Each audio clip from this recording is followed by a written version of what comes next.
Bonjour, bonsoir et bienvenue à ce journal. En couverture, un séisme de 3,9 sur l'échelle de Richter a été enregistré tôt le 12 décembre à Fond parisien au niveau du lac Azuéi, non loin de la frontière entre Haïti et la République dominicaine.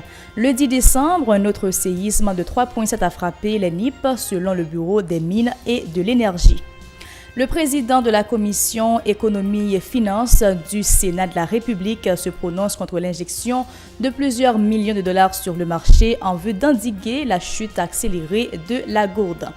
Symposium de 2 jours sur la passation des marchés publics de l'ONG Impact à Pétionville, renforcer la bonne gouvernance financière pour la concrétisation des droits humains à travers les commandes publiques en Haïti est le thème retenu pour l'occasion. Débrayage des professeurs de l'Institut d'études et de recherche en sciences sociales, IRA-ISERS, de l'Université d'État pour réclamer un ajustement de salaire. Et puis à l'étranger, le Premier ministre britannique, Mme Theresa May, reste à son poste après avoir remporté le vote de défiance de son parti. Restez branchés pour le développement de ces titres annoncés.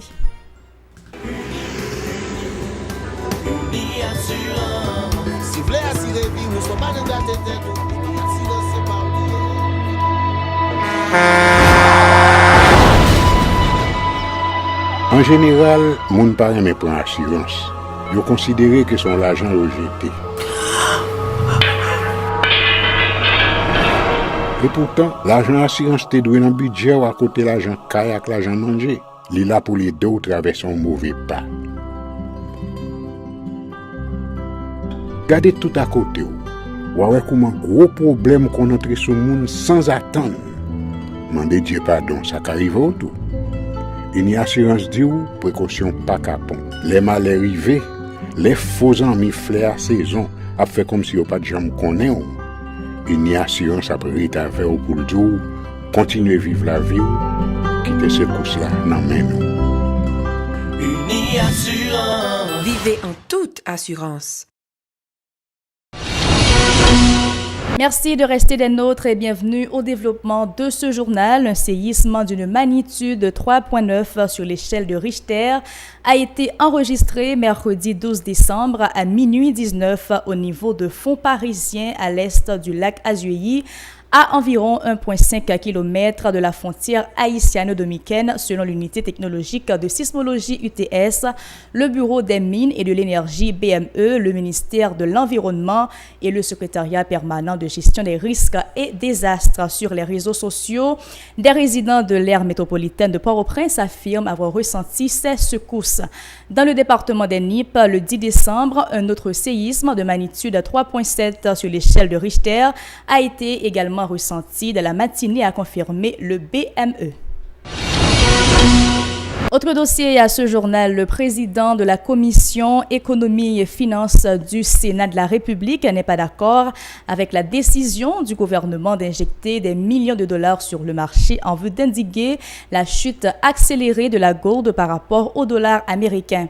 Pour Jean-Rigaud Bélizer, parfois cette démarche de la Banque de la République d'Haïti, BRH, ne fait qu'augmenter le taux d'inflation. Sans le renforcement de la production nationale, il ne sera pas possible de juguler la crise économique, a-t-il souligné. Jean-Rigaud Bélizer, écoutons sa déclaration. Ça veut dire que l'État aujourd'hui doit prendre une décision. Premièrement, tout acteur, parti politique, acteurs politiques, nous tous devons être conscients aujourd'hui nous avons une situation difficile.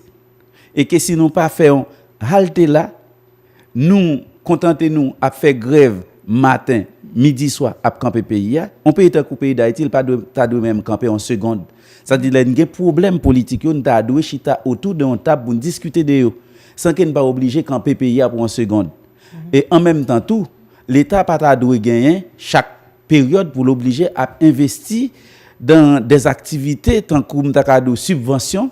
Il faut que l'État prenne comme ça pour investir, pour créer des infrastructures, pour mettre l'électricité dans le pays, par exemple, pour créer des routes dans le pays, et pour encourager les investisseurs, et bien pour créer un emploi, et pour encourager les investisseurs tout, pour au lieu qu'ils importer, pour investir dans les productions nationales de manière générale, c'est ça qui va le permettre, et bien, ou pour arriver gain produit pour le vendre au niveau international qui va permettre on joue ou arriver stabiliser question good avec dollar. On pas dire ou arriver dans une situation pour dire on good ga égal à $1, mais au moins ou t'es quand même arrivé dans question 50 good pour $1. Donc pour arriver faire ça, il faudrait qu'il y ait des investissements qui fait dans le pays.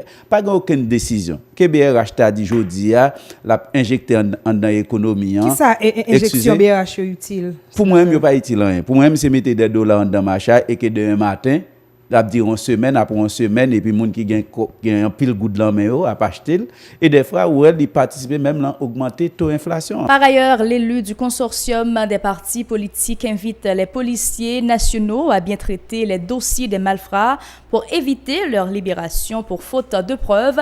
Jarigo Bélizer encourage aussi la population à collaborer avec les agents de l'ordre dans le cadre de la lutte contre l'insécurité. Jarigo Bélizer au micro d'Edlène Vernal. Écoutons ses déclarations. Je fais appel à la population en tout, citoyens autour. Citoyens pas de rester les bras croisés pour quitter que bandits a fait et des faits à travers tout coin dans le pays.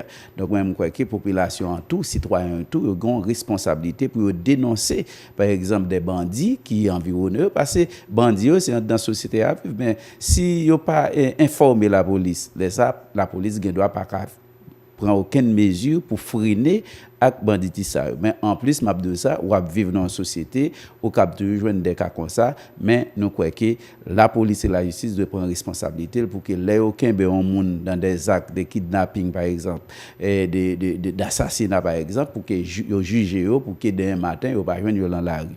Et de plus moi je crois que il faudrait que direction générale de la police mette policiers dans un état de sécurité aussi parce que je dis pour moi m'estime il est normal pour chaque matin ou lever entendez un policier, 2 policiers, 3 policiers à mourir. Il faut qu'on ait un nègre là, il est dans prison depuis le gain cob et puis ouais libérer. Donc moi je pense que faut que tu mettes un système pour poursuivre tout monde qui a libéré monde pour rançon, pour l'argent. Un habitant, un monde qui vivent dans le village de Dieu, comment on pour la dénoncer en elle alors qu'elle pas en sécurité? Eh bien, c'est là, il faudrait que tu aies un système qui permette moun ça, l'elfin dénoncer tel bandit et puis depuis. Est-ce qu'il y a un besoin de dénoncer? Il va bien dénoncer puisque Canel là, même pas connaît, moi son cas qui connu de tous, il va bien monde dénoncer Anel. L'organisation non gouvernementale Impact en partenariat avec la firme de consultation Groupe Croissance SA et le cabinet Marsan organise les 12 et 13 décembre à Pétionville un symposium sur la passation des marchés publics autour du thème renforcer la bonne gouvernance financière pour la concrétisation des droits humains à travers les commandes publiques en Haïti. Une initiative qui permettra aux entreprises publiques et privées de partager leurs réflexions sur des sujets liés à la corruption et la délinquance financière. Claude Marsan, l'initiateur, au micro de Jean-Marc Dorcé, Regard Noël. Écoutons cette déclaration. Nous avons 2 journées. Jeudi, c'est une journée de formation avec toute entreprise publique, privée en Haïti pour montrer qui ça qui commande publique là. Donc, en dans commande publique là, nous gagnons marché public. Donc, comme nous connaissons, nous tous, nous sommes clients l'État. Donc, marché public là, c'est lui-même qui va permettre l'État haïtien pour lui réaliser droit nous à travers l'école qu'il va construire, éducation que la bail à travers l'école centre de santé pour bail santé etc. J'en nous connais de l'eau, électricité, toute bagaille. Donc nous connaissons que nous parler en pile de corruption en Haïti. Donc nous pourrons essayer de rentrer dans le sujet, parler de tout ça qui est les corruptions.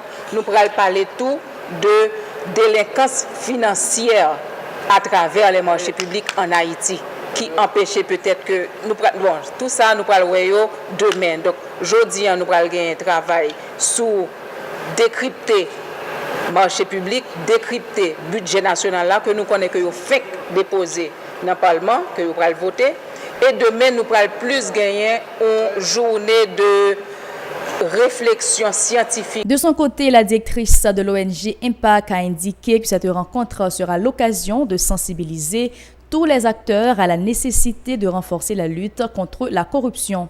Selon l'humanitaire, l'utilisation efficace et efficiente des ressources publiques favorisera le développement du pays. Johanna Garnier suggère aux autorités de placer le bien-être de la population au centre de leurs décisions. Ces propos. Budget national, commande publique, marché public, tout ça c'est pour arriver à ce que service yo même yo délivré à la population. Et service yo délivré à la population pour permettre la population lui-même réaliser droit. Donc nous-mêmes dans impact, nous intéressés ouais qui impact que corruption a gagné, mauvaise gouvernance a gagné dans la réalisation des droits humains. Mais particulièrement, droits timoun, droits jeunes, droits moun qui handicapés, donc groupe qui plus marginalisé dans la société. Je nous connais à partir de 1992, Nations Unies commence à créer lien entre corruption et non-réalisation des droits humains. Donc c'est une thématique qui est mondiale, lien en lui-même très clair entre corruption avec le fait que citoyens n'ont pas accès à services, si n'ont pas accès avec droits en tant que citoyens.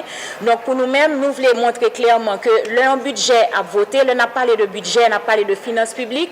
Il est vrai que c'est de chiffres qu'on a parlé de millions, mais l'important pour chaque monde comprendre que derrière chaque chiffre qui est dans le budget, c'est la vie en monde qui l'a. Donc c'est la vie au monde et il ne faut pas jouer avec la vie monde, il ne faut pas jouer avec droit monde.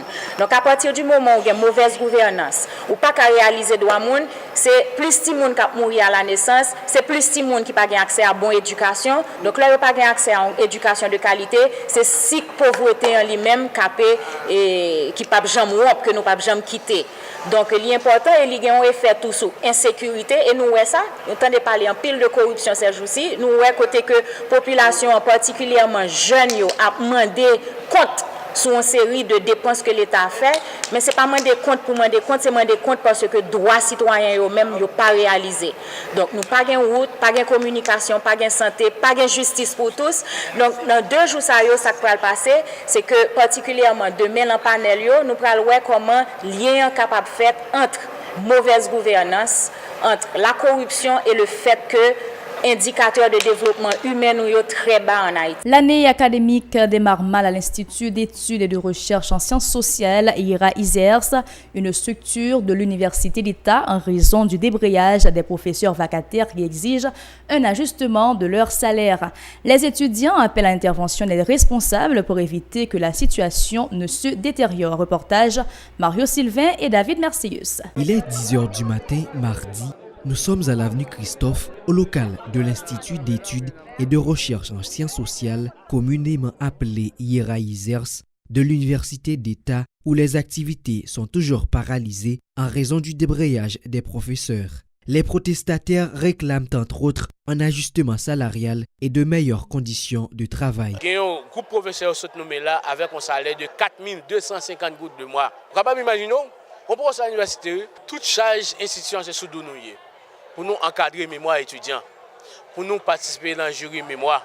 Vous imaginez, pour aujourd'hui, on va payer un professeur à l'université un salaire de 850 gouttes par heure. C'est-à-dire, tant le professeur apprend pour le préparer le cours, pas compter, en il fait la forme, pas compter, l'aile bail devoir, tant le prend pour le corriger devoir, pas compter. Les grévistes dénoncent le mutisme du décanat sur le dossier. Pour eux, ces membres se font complices du rectorat qui minimise leurs revendications. Ça veut dire que vous voulez noyer les revendications, vous ne pouvez pas faire rien. On a été débutant dans la commission. Ça veut dire son dossier, vous voyez dans la poubelle. Et grève là a commencé depuis lundi 5 novembre. Mais ce qui s'est passé, c'est que entre-temps, il y a une bonne tractation, manigance, que à la fois décanat et rectorat fait pour casser grève là. Donc face à la situation ça, nous décidons de généraliser la grève là, mobiliser le net, c'est-à-dire fermer l'espace là. Les étudiants appellent les responsables à trouver une issue à cette situation, indiquant qu'elle met en péril l'année académique. La situation va faire nous bien. Le grève professeur, il vient faire impact sur nous parce que depuis le professeur même il a mal géré, on a là nous-mêmes nous pas venir suivre. Ça fait nous faire plus d'années et ça fait nous gagner des ratements en termes de cours pour nous apprendre pendant l'année. Mais cependant, le recteur est responsable, le monde qui est en tête, je souhaite qu'il assume les responsabilités parce que l'université n'est pas pour un monde. L'université, c'est une université, vous comprenez, c'est qui a formé de génération en génération. Les professeurs réclament aussi des avantages sociaux et la création d'une commission pour la révision du cursus académique. Restez branchés, mesdames, messieurs, pour l'actualité internationale. À l'étranger, le Premier ministre britannique, Mme Theresa May, a remporté le vote de défiance organisé par son parti mercredi. 200 députés conservateurs ont exprimé leur soutien et 117 députés ont voté contre. Theresa May avait besoin de 159 voix pour que la majorité simple l'emporte. Cette victoire signifie que son parti ne pourra plus chercher à la déloger pendant un an. La première ministre s'est exprimée quelques minutes. Selon elle, la mission qui lui a été confiée de réunifier le pays a été renouvelée. C'est la fin de ce journal. Merci de l'avoir suivi. Restez branchés à la télévision Pacifique pour la suite des programmes. Bonsoir.